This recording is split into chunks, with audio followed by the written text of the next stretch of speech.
Everyone, please do feel free to jump in.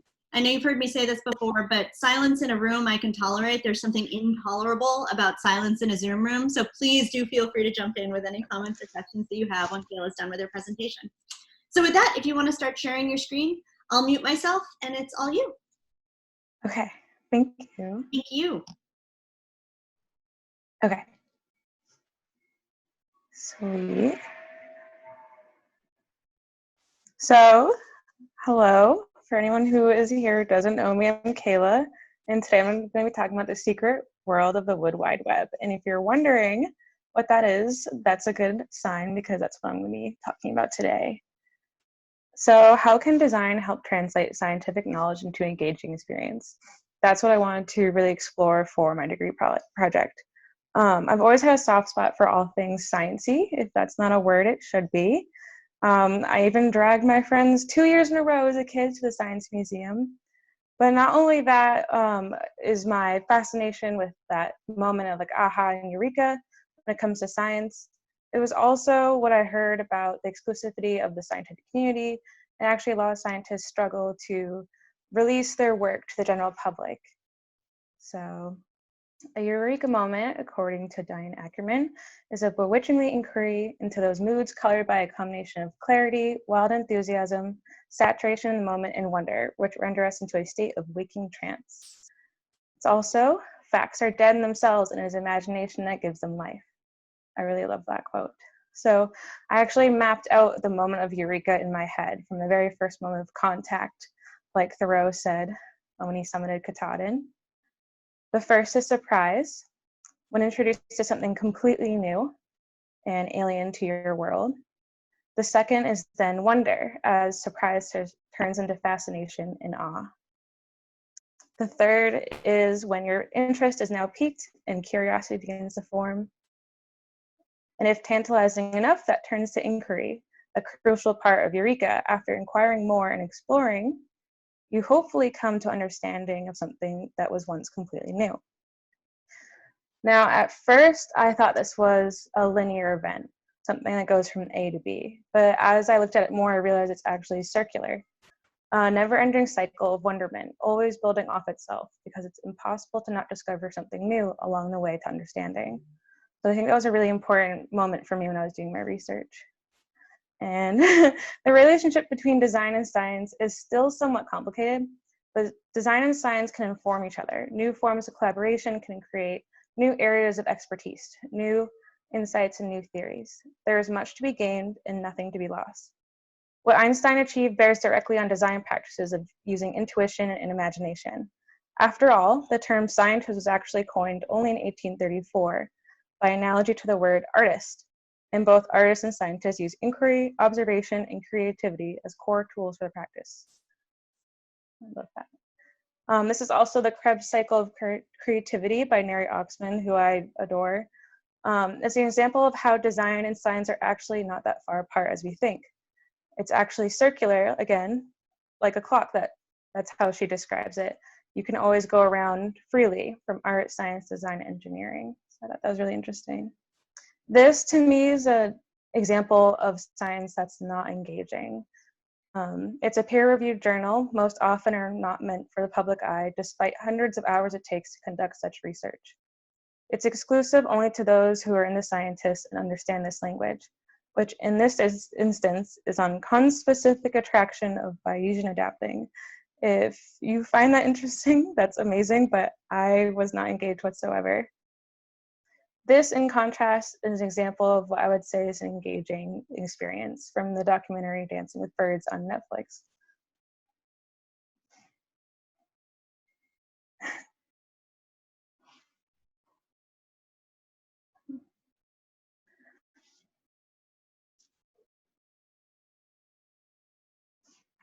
It's visually striking and has a wonderful narration. Notice the use of language here compared to the first one. So believe it or not, those two examples are actually from the same exact data, but which one was more engaging? The first was certainly more in-depth and concise and exact, while the latter was far more imaginative. I would argue that the second was more effective than the first, though, because without that moment of wonder and curiosity, most would never inquire further to gather understanding, and even inquire more about that said peer-reviewed article. So I think it really bridges that gap. So how do we judge how engaging and effective an experience is? So the first I'd say is accuracy. How scientifically accurate is the experience? How close does it follow to the actual data and the discovery versus how many artistic liberties does it take? Too far or not enough? How much did I learn from the experience that made a lasting impression? Can I confidently explain what I learned to someone? So that's understanding. The second would be, how many senses did it engage? How included was I in the experience? How participatory is the viewer versus just watching? So immersiveness. And then the first is wonderment. Did it leave me with a feeling of excitement to go and learn more? How much of a lasting impression did it leave on me? So of all four of these, I say it makes up the engagement scale. And with these four in mind, I started brainstorming more. So for my exploration, I decided to translate the groundbreaking study by Suzanne Simard on the symbiotic relationship between trees and fungi, named The Wood Wide Web by some scientists. In the forests of British Columbia in 1997, Suzanne Simard discovered that not only did trees communicate, but trees of different species did too, like the Douglas fir and the birch tree. In this case, she got to hear the lovely conversation between a paper birch and a Douglas fir in the form of carbon. They actually send carbon to each other at different times of the year. So this is a really nice tidbit. Kayla, we actually can't hear the voice or the narration right now. What? We actually can't hear the audio right now. Is there a way to turn it on? Oh no. And if not, don't worry about it. Just keep going. Okay. But if you can figure it out easily, then please do. I'm wondering. It might be if I turn my headphones off. Let's try it. Uh-oh. Was showing me that paper birch and Douglas fir were in a live. Is that any better? Yep, we can hear it now. Thank you. Last time of the year, Okay, ready. the evidence was clear. The C13 and C14 was showing me that paper birch and Douglas fir were in a lively two-way conversation. It turns out at that time of the year in the summer that birch was sending more carbon to fir than fir was sending back to birch, especially when the fir was shaded. And then in later experiments, we found the opposite, that fir was sending more carbon to birch than birch was sending to fir. And this was because the fir was still growing while the birch was leafless. So it turns out the two species were interdependent, like yin and yang. And at that moment, everything came into focus for me. I knew I'd found something big, something that would change the way we look at how trees interact in forests, from not just competitors, but to cooperators. So that in a way was Suzanne Samar's eureka moment of her own. And it's really interesting and amazing because I think for a lot of people, they actually don't really know that. It's not common knowledge. We still see trees as these singular beings fighting for light all the time. Even though this study came out in 1997, a lot of people don't know that at all. That this wood wide web below us actually is constantly talking to each other. So I was really fascinated by that and wanted people to know more and wanted it to become more common knowledge. Because I just think it's really fascinating to me. And that's enough for me to try and spread that knowledge. This was some visual mood boarding I did at first, different tactile exhibits and beautiful things like things circulating exhibit at Mass Art, and just a bunch of different ways I've seen artists and designers become kind of people who reach out to the general public with science. And once that got going, I went to the Arboretum for more adventures and inspiration and started brainstorming more about how to make a tactile experience for people. And I was hoping I actually do like in the form of an installation at Mass Art. And then of course, Corona happened. And so the idea of something tactile had to quickly change. A little did I know it would be the last time I get to see desk number 1 in the laser cutter and the printer, so I had to quickly rethink how can design translate scientific knowledge into an engaging experience in the wake of a pandemic? How do we create an engaging experience when limited to our own homes? So in this unprecedented time, millions of people are isolated in their homes. They do not have access to any of these institutions, museums, and stimulus deprived except for their phones, tablets, and computers. People are looking for new ways to engage with each other around the world. While everyone is being asked to stay home, how do we make an immersive experience when we cannot alter or add to the space IRL? So that challenge, one that many artists, educators, and more are struggling with because of the pandemic, is really important because it's the lack of touch and the lack of actually being able to touch something hands-on, which now carries a much different meaning. And being tactile is actually now a risk many can't take. So to touch something actually carries more weight right now. Yet so much of my research actually reiterated that on-site tactile experiences are most engaging. So how can I make the best of this with what I have and still leave people with a moment of wonderment and excitement for something new? And I asked myself, can I bring the experience to them? So this led me through research to immersive augmented reality, which is a way to create an experience without infringing on the safety of people's home and bringing the experience to the person's home. So first, why I did this and why augmented reality was these three things: emphasis on experience. This didn't just change crazily, like experience is still experience, it just kind of shifted in that sense. The second is accessibility.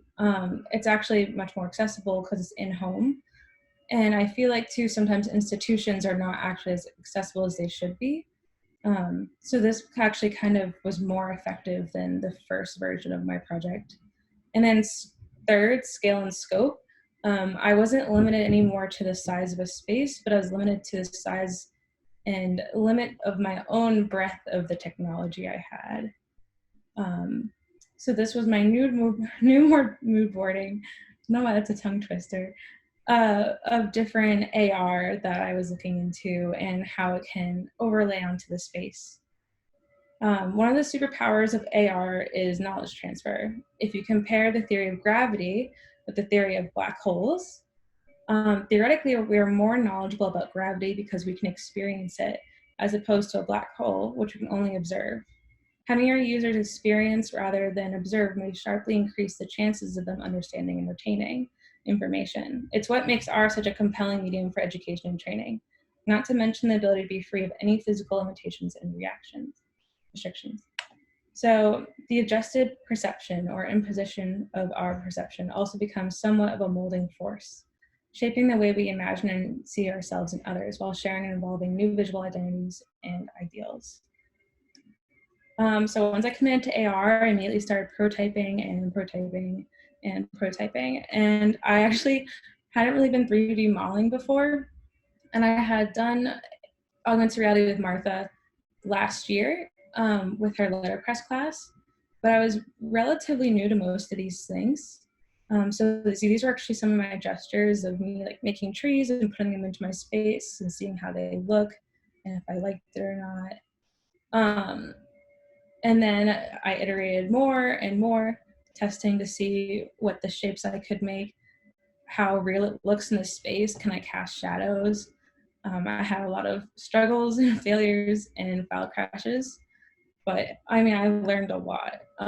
Yeah, it was my first time for a lot of these things: animation, 3D modeling, augmented reality. And augmented reality in itself is so new that my learning curve was pretty huge this semester, I'd say, during this project.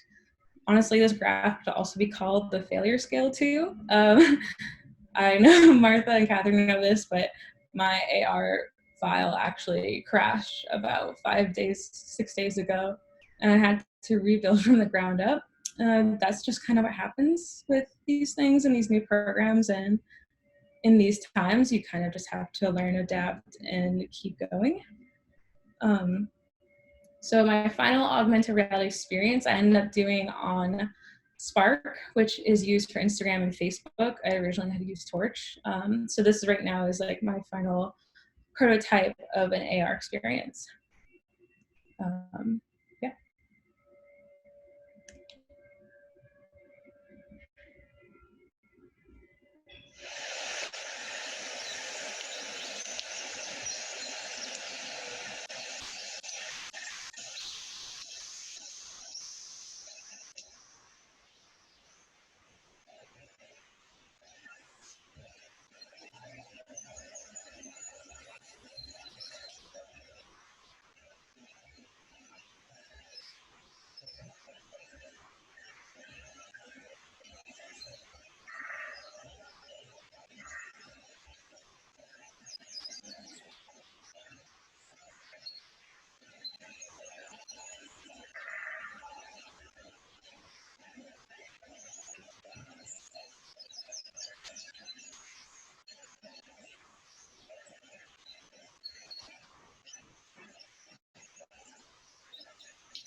So yeah, that is the first kind of part of the augmented reality experience where you really get a first moment of surprise and wonder, because I really want to play with scale and feel like you're actually under the trees seeing the fungi and the trees react to each other.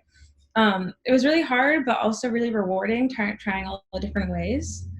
But I liked having almost like this door that you place into your space, kind of like Alice in Wonderland. So, and you actually can tap on the screen and it opens the door. So it's responsive, which is an important part of engaging experience, is responsiveness.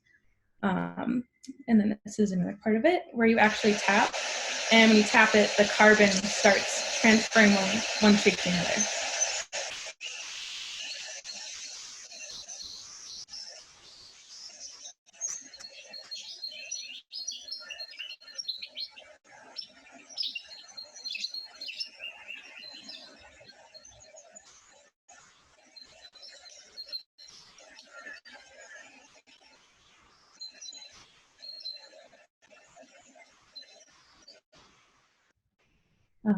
So that really hits on the curiosity and inquiry of what you're seeing, and especially the responsiveness of being able to tap and have it respond to you. And then,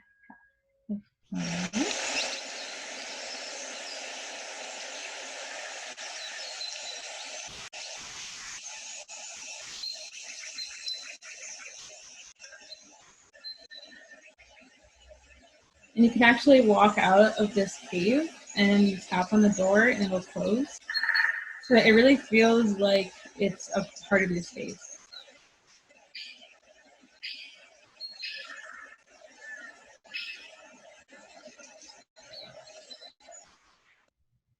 Yeah.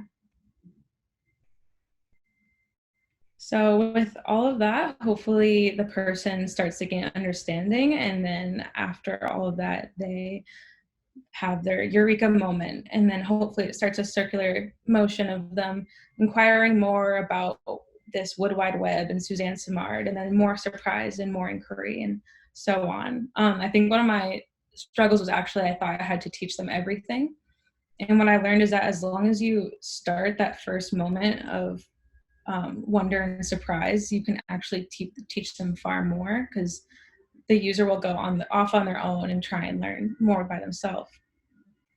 So this is actually some background process shots in Spark AR. It looks like this, what I was working in. And this is another background shot.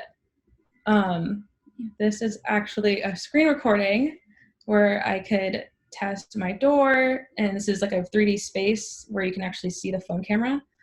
And funny enough, it has this little invisible box hiding everything so that you don't see it. It just looks like a door. But when I take the box away, it looks like a huge, weird worm. So that's I actually like 3D modeled that, and it's like this weird thing. So it gives you the illusion of this huge space, but it's actually just a lumpy 3D object. So that was a really interesting like challenge. But it was really interesting to see it and kind of break it down. Yeah. So future plans and expansion. I want to keep working on it, expand it, and have it approved by Instagram. So then it'd be an official filter that anyone could use on Instagram and Facebook. And I'd like to add more to it in the future and just keep going. I've learned so much this semester and failed so much. And it was a huge learning curve that I want to keep doing all of this. And actually, I am currently working with an actual scientist right now. Her name's Erin McGee. And I'm in a group and we're helping make an engaging experience for her about lizards. She actually studies lizards and she's like this real awesome like woman in STEM. And I'm really excited because I'm going to be doing like augmented reality, like find a lizard with her. So I'm really excited to keep working on this kind of stuff, and it's a really exciting topic for me. Even though my file crashed like a week ago, I am really surprised that I had something to exist today, honestly. And yeah, I just want to keep going. So Eureka, thanks for Zooming. Bravo. Thank you so much, Kayla. That was excellent. I'm so delighted to see it. If you want to stop sharing your screen now so we can see the other faces, I'll open it up for questions. Okay. Hello, everyone. So does anyone have any questions that they want to ask or comments they'd like to make about the presentation?